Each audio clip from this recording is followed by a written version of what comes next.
Hey there, YouTube. It is I, your bro-in-law, Alex Swingle.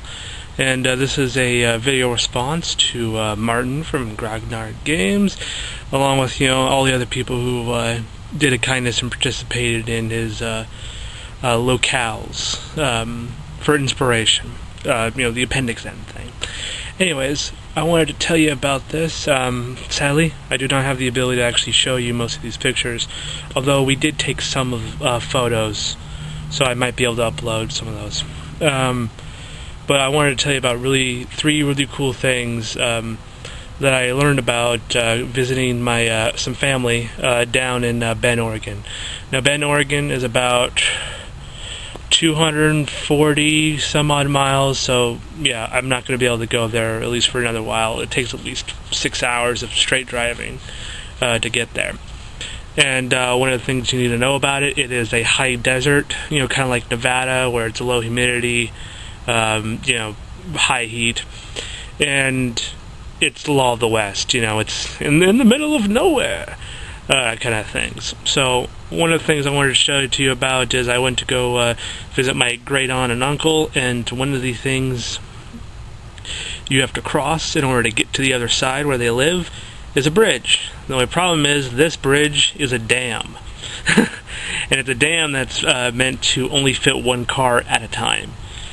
And I thought that was one of the coolest things ever, because it's freaking dangerous, ain't gonna lie. That's just beyond insane to do something like that, but it works. And it goes to show you the practical nature of the things you find around you. And it's something that you should greatly consider when it comes to putting locations and events for for players to get involved with. It's sometimes the most basic of things, because really very, very few people actually build a bridge over a dam. And the same thing can apply in your role-playing experience there.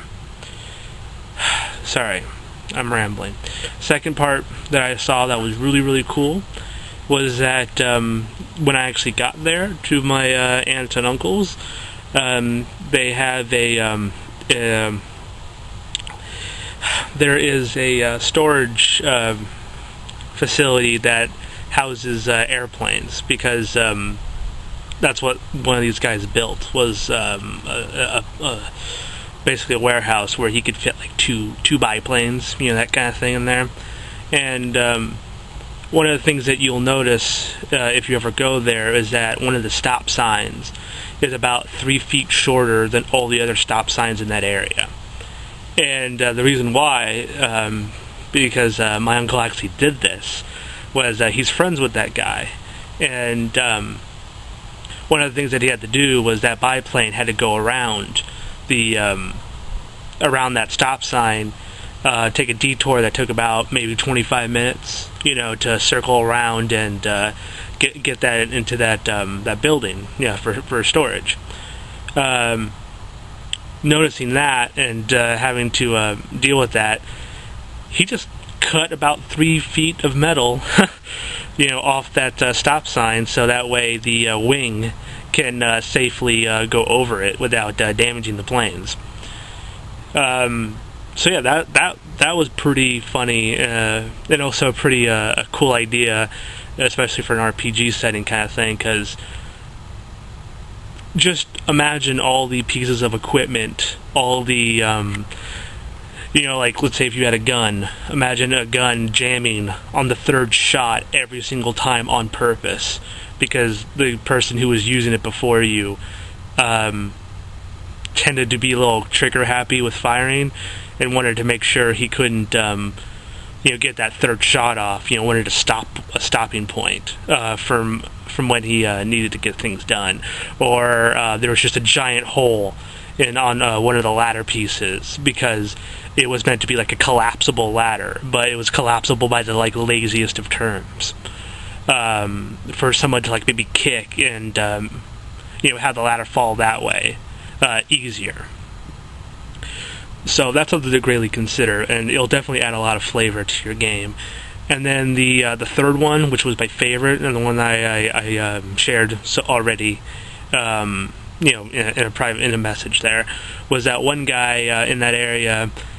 There's snakes constantly in that place, hiding underneath rocks, during the shade, and it's very dangerous because of that. Because if you walk nearby it, that snake might bite you, and one bite's bad enough, but 2 to 3 bites will usually kill you, because that's how venomous they are. At least the ones in that area.